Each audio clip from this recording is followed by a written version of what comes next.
Логикалык ой жүгүртүүдө биз дайыма себеп натыйжалуу ой жүгүрткөндү үйрөнүшүбүз керек да. Бир нерсенин себебин аныктаганды, анан бир натыйжа болсо, натыйжа себеп натыйжа кылып ой жүгүртүшүбүз керек дейбиз. Анан баягы сүйлөмдөрдү толуктоодо ошондой эле эне тилинин практикалык грамматикасында дагы жана аналогияларда дагы бар, ошондой эле окуу түшүнүүдө дагы себеп жана натыйжа байланыштарын көп сурайт да. Анан негизи эле биз себеп натыйжалуу ой жүгүрткөндү үйрөнүшүбүз керек балдар. Бул бир нерсенин себеби болот, анан бул натыйжасы да деп койгон болбойт. Демек, баягыдай жалпы ой жүгүрткөндөн качалы, балдар. Мен канча сабактан бери айтып атам. Жалпылоодон качыш керек да. Анан балдар мындай отуруп терең ой жүгүрткөндү үйрөнөлү, ошон үчүн себеп издөөнү үйрөнөбүз да, себептерди издөөнү. Так.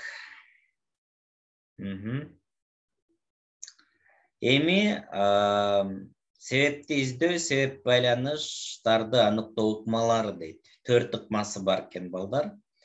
Биринчиси так. Логикада себеп байланыштарды аныктоонун так.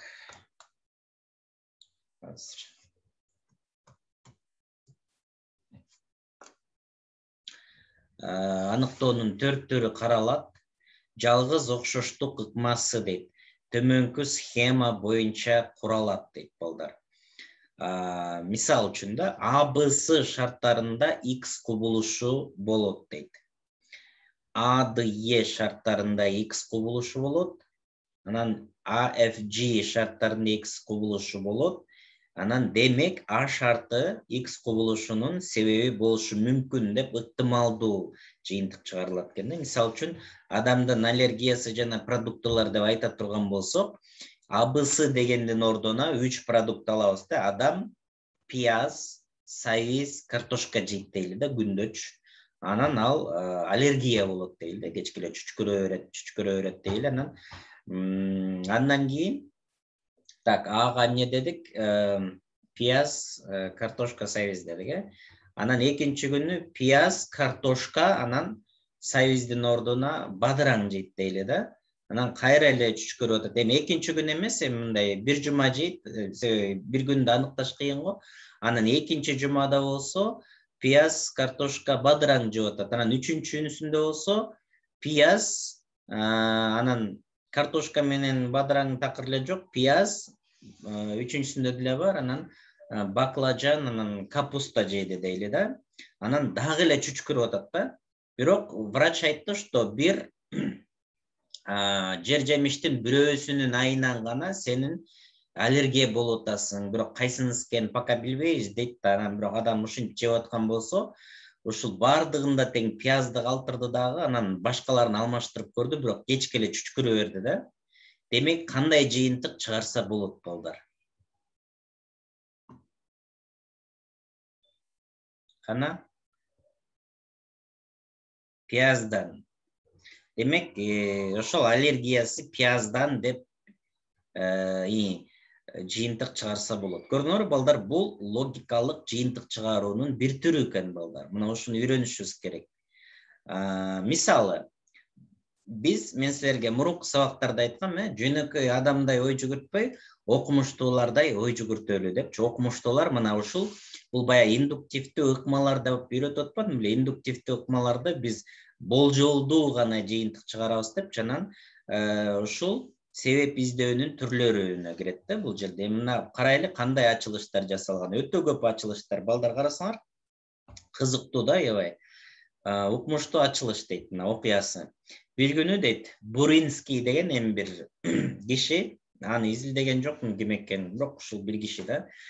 Кереги жок эски катка дейт, кат барго, кызыл сыяны жаба коюп, кызыл айнек аркылуу сүрөткө тартат дейт. Баягы мындай фотоаппарат мененчи. Анан сүрөттү чыгарып жатып, ал укмуштуу ачылыш жасап жатканын билген эмес дейт. Баягы илгери билесиңер, сүрөттөрдү чыгарганда азыркыдай принтерде чыгарбайт эле, баягы сүрөттө пленка болот эле, анан аны сууга салып, кагазга анан илип коет эле, кагаз кургагандан кийин анан баягы кагазга түшөт эле да. Анан ошондой ыкма аркылуу чыгарчу да илгери сүрөттөрдү. Анан ошентип сүрөткө чыгарса дейт, аны сыянын тагы жок болуп, текст толугу менен чыккан дейт. То есть ал баягы ак кагаздын бетине баягы мисалы үчүн бир кат жазылган болсо, ошого кызыл сыя бетине төккөн дагы, анан кызыл айнек аркылуу тарткан экен да. Анан чыкканда ошол сыя жок дейт, бирок баягы жазылган кат көрүнүп калыптыр да, баягы жазууларчы. Сыяны төккөндө көрүнбөй калган, бирок сүрөткө тартса баары бир көрүнүптүр да. Андан кийин ал башка түстөгү сыялар менен дагы тажрыйбаны кайталап көргөн дейт. Ошол кызыл түстөгү сыяны кызыл менен тарткан үчүн эле көрүнбөй калдыбы деп, анан жашыл сыя, көк сыя, башка сыяларды дагы куюп туруп бетине, анан кызыл аркылуу тартып көргөн экен. Тартып көрсө жыйынтыгы бардыгында бирдей чыккан экен. Демек, тексттин көрүнүшүнүн себеби кызыл айнек экени аныкталган дейт. Буринский өзүнүн ыкмасын криминалистикада биринчи жолу колдонгон дейт. Ошол баягы кызыл айнек аркылуу тартканда баягы тексттер көрүнүп калат экен да, карасаңар. Ушундай ачылыштар жасалган. Улантабыз. Жалгыз айырмачылык ыкмасы. Муну да жазгыла балдар, бул кийинки айырмачылык. Силер ошондо жашоодо, мисалы үчүн күнүмдүк жашоодо эми мындай көп сүйлөй бербей, бирөө бир суроо берсе эле шап жооп бере бербей, мындай көбүрөөк ойлонгонду үйрөнгүлө да балдар. Бир жолу дейт, апенди базарга барыптыр да. Апенди базарга барса, бир киши попугай сатып атыптыр да. Анан попугайың канча сом деп сураса, попугай 1000 сом дейт экен. Неге бул 1000 сом десе, себеби мен попугайым сүйлөгөндү билет дейт экен да. Анан бир-эки сөз сүйлөп берет экен попугайчы. Анан апенди ойлонот экен дагы, үйүнө барат экен. Үйүнө барып индигүн алып келип, ошол кишинин жанына турат экен да базарга. Анан тиги киши сурайт экен, индигүн канча сом десе, 3000 сом дейт экен. Анан эмнеге 3000 сом дейт экен да. Анан эми азыркы 3000 эмес, илгерки да. Беркини бир попугайды 10.000 сом десе, индюкту бир 20.000 сом деп айткан да. Анан эмнеге 20.000 сом десе, менин попугайымго сүйлөгөндү билет, сен индигүң эмне кылганды билет, эмне үчүн ал 20.000 сом туруш керек десе, апенди айткан экен да. Сенин попугайың сүйлөгөндү билсе, менин индигүм ойлонгонду билет дептир да. Түшүндүңөрбү? Ошол себептен сүйлөгөнгө караганда ойлонгон жогору турат, көрдүңөрбү? Ошол себептен сүйлөй бербей, ушул биз себебин издегенди үйрөнүшүбүз керек балдар. Өткөн жылы эме болду. Бир окуя болду. Эме дейт. Бир кыз мага жазыптыр да. Баягы мен сүрөтүм бар го, мындай Улан Оторбаев деп мындай сүрөтүм турат да. Анан WhatsApp'та деле сүрөтүм бар го, Telegram'да. Ошол сүрөттү мага жөнөттүр да. Бир бала өзүнүн WhatsApp'ына ошол менин сүрөтүмдү коюп алган, бир кыздын эмесине, эжелерине жаман сөздөрдү жазыптыр да, ошол кыз жөнүндөчү. Менин атыман жаманат жазыптыр да, мага жөнөтүптүр. Себеби мен көп окуучулар менен сүйлөшөм да, былтыр 10.000ге жакын окуучулар менен сүйлөштүм да, жана Telegram, WhatsApp аркылуу. Анан ошо арасында бири ошондой кылган экен. Анан сизби бул номер дейт, анан ушинтип атат эжелериме дейт. Анан жок, бул мен эмесмин дедим. Анан эме кылдык да. Милицияга берип койсоң табасың да дедим. Анан логикалык ой жүгүртүү боюнча балдар бир-эки вариант сунуштадым да, эми ошо ким жазышы мүмкүн экенинчи. Силер кандай варианттарды сунуштайт элеңер? Ошол кызга мисалы үчүн ким ошол жаман сөздөрдү эжелерине жазышы мүмкүн? Логикалык ой жүгүртүп, баягы мындай салыштырып ой жүгүртүп, силер варианттарыңарды сунуштап көрсөңөр, ким жазышы мүмкүн? Биз эчтеке билбейбиз, ооба, жөн эле өзүнүн досу. Так, досу дагы балдар. Ал досу эмнелерди билиши мүмкүн? туура өзүнүн жакын чөйрөсүндөгү бирөө болот, экинчиден балдар жакын тааныган адамы, ошол адам кимдерди тааныш керек? Кана мындай себеп натыйжа анын автобиографиясын. Сөзсүз деле эмес. Автобиографиясын сөзсүз деле эмес, бирок эмнелерди сөзсүз билиш керек? Мен айткан маалыматтардын негизинде силер мына аналитикалык ой жүгүрткүлө да салыштырып. Ошол кыз жөнүндө бардык нерсени билген адам. Бардык нерсе эмес балдар, 1-2 нерсе билсе эле жетиштүү да. Жамандаш үчүн көп нерсени билиштин кереги жок да, бирок ошол аябай кызыктуу окуя болуп калды негизичи. Анан мен айттым да, мисалы үчүн мына ошол демек анын эжесин тааныш керек, чынбы? Эжесин тааныш керек. Анан мени тааныш керек. То есть мени тааныш керек дегенде, демек менин сабактарымды дагы көргөн киши да, чынбы? Демек анда ошол ошондой мындай себеп натыйжалуу чынжырча кылып байланыштырсаңар уже чыга баштайт да. Мисалы үчүн, демек мени дагы билиш керек, значит, орто жөнүндө мен маалымат жөнөтүп атсам, анда ал ортога бир кызыктар бирөө болуш керек, чынбы? Ал дагы орто. Демек өзүнүн эле бир тааныштары жакын. Анан эжесин да билиш керек, номерин билиш үчүнчү. Эжесинин номерин, мисалы. Ошентип мындай кругту карай баштаса, кичине отуруп ойлонсо эле уже чыга баштайт. То есть көрдүңөрбү, баягы кичине отуруп эле мени напрягать этип эле ойлонуп баштасаңар, аябай уже көп фактыларды таба баштайсыңар, себеп натыйжалуу байланыштарды табасыңар да. Бул баягы эмелерде эле кандай десем, баягы следователь деп коет го, тергөөчүлөр дагы отуруп ушундай эле гипотеза деп коет, ар кандай варианттарды ушинтип отуруп алып ойлонушат да, ошо логикалары аябай өнүккөн болот да, баягы күчтүүлөрчү, күчтүү генерал, полковник дегендер ошон үчүн логикалары аябай өнүккөн болот. Силер дагы мына ошентип машыгышыңар керек. Карагыла, кийинки жалгыз айырмачылык ыкмасы. АБС шарттарында X кубулушу болот дейт, БСД шарттарында X кубулушу болбойт дейт. Демек, А шарты X кубулушунун себеби болушу мүмкүн дейт. Мисалы, эгерде дейт, темир шары менен куштун бир тал канатын дейт, бирдей ыргытса, бул мындай чыныгы эксперимент да, эксперимент жүргүзүшкөн, физикадагы, химиядагы баягы эмелерди карасаңар, эксперименттердичи, көбү ушул баягы себеп натыйжасын издөө ушул методикалар менен табат да бардыгы. Мына көрдүңөрбү? Темир шар менен куштун бир тал канатын бирдей ыргытса дейт асманга, темир шар жерге биринчи түшөт дейт. Муну билебиз да, Ал эми вакуумда дейт, вакуумда баягы вакуумда аба жок, абаны сордуруп туруп, аба жок жерден ыргыта турган болсо, экөөнү тең бирдей ыргытса, жерге да экөө бирдей түшөт дейт. Демек дейт балдар, жыйынтык чыгарып атат да бул жерде. Абанын каршылыгы дейт, жерге түшүүнүн жайлануусунун себеби болот деп жыйынтык чыгарса болот дейт. Көрдүңөрбү? То есть окумуштуулар ушинтип отуруп алып ойлонот да, ушундай болсо кандай болот? Ушундай болсо кандай болот деп, анан ар кайсы гипотеза деп коет. Далили жок, бир ойду сунуштап көрөт дагы, анан ошону текшеришет да, текшерет. Эксперимент аркылуу.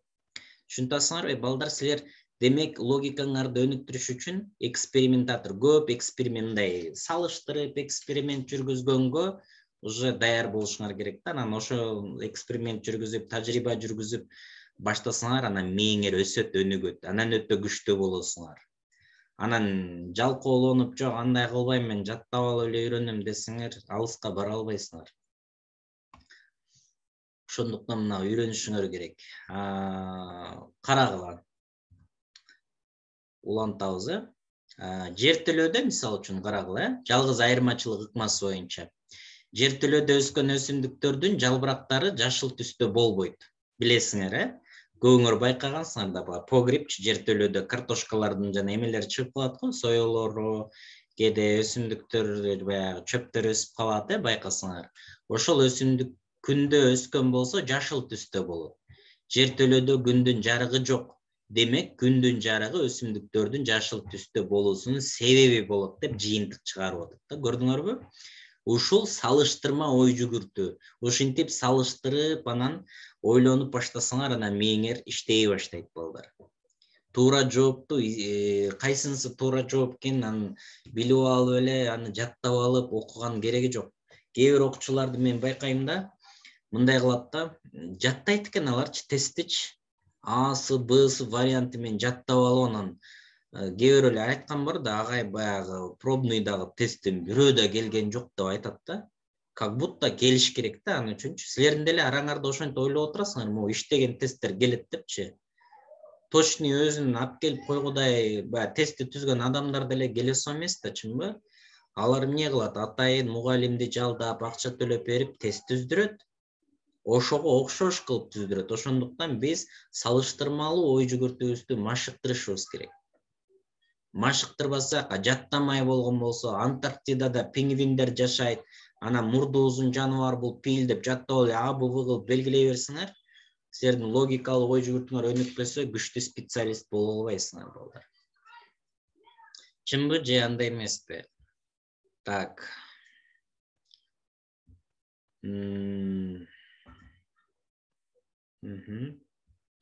Улантабыз, коштоочу өзгөрүүлөр ыкмасы дейт. Дагы бир коштоочу өзгөрүүлөр де. Мисалы үчүн А1 БСД шарттарында дейт. Бул формуласы ушундай да, X1 кубулушу болот дейт. Анан Аны өзгөртүп койсо бир аз, А2 дегени ошо Аны бир аз өзгөртүп атат деген сөз. А2 БСД шарттарында X2 кубулушу болот. То есть баягы биз кылып аткандай, баягы пияз жана картошка жеп атса, аллергия болуп атса, пиязды кичине көбүрөөк кылып койсо, аллергиясы көбөйүп баштаганын байкап атпайбы? Ошол сыяктуу да. Анан пиязды азайтса, аллергиясы да азайып атат деген сөз да, көрдүңөрбү? Демек, А шарты X кубулушунун себеби болушу мүмкүн деп болжолдуу жыйынтык чыгарылат экен. Ылдамдыкты жогорулатса, басып өткөн жол да узарат, бирдей убакыттын ичинде дейт, мисалы. Коштоочу өзгөрүүлөр ыкмасы, мисалы, байыркы заманда дагы бир мисал келтирсек, деңиз толкундары баягы прилив, отлив деп коет, кыргызча. Баягы географиядан окудуңар беле, орусча прилив, отлив деп коет. Баягы деңиздер, океандар жакта көп белгилүү, алар географиядан да үйрөтөт эле го, балдар. Эстедиңерби? Эстесиңер жазгылачы. Географияны ким жакшы көрөт эле?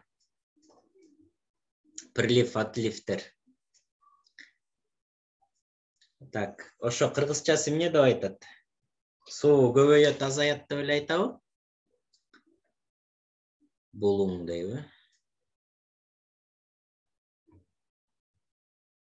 Ошол баягы ай толгондо баягы ай жерге жакын дейт да, жерге жакындаганда илгери эле адамдар байкашкан дейт да, ошол баягы океандын жээгинде, деңиз, чоң деңиздердин жээгинде жашаган адамдар ошо суу жээкке мындай ташып келет да, кадимкидейчи. Анан ошо ай аябай толгондо көбүрөөк ташып келишкен, анан ай мындай толуп жаңыргандан кийин ай алыстап баштаганда баягы суу бери келгени дагы азайчыкен да. Демек, ошол суу жээкке ашканы бул айдын айынан экен деп жыйынтык чыгарышкан да. Мисалы үчүн дагы жөнөкөй жыйынтыктардан алсак, асан сабакка дайыма кечигип келет эле дейт, Бул турмушта болгон эле окуялар. Жакшы да окубайт болчу дейт. Анан класска Айдан аттуу жаңы окуучу кыз келгенден бери Асан бир да жолу кечикпей сабактарга да аракет кылып калды. Демек, кандай жыйынтык чыгарабыз? Кандай жыйынтык чыгарабыз?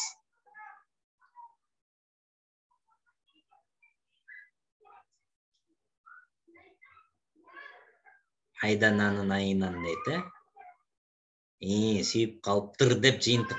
Көрдүңөрбү, мына сүйүүгө келгенде жыйынтыгыңар сразу эле иштей баштайт, уже сразу логикалык жыйынтыктарыңар иштеп демеле.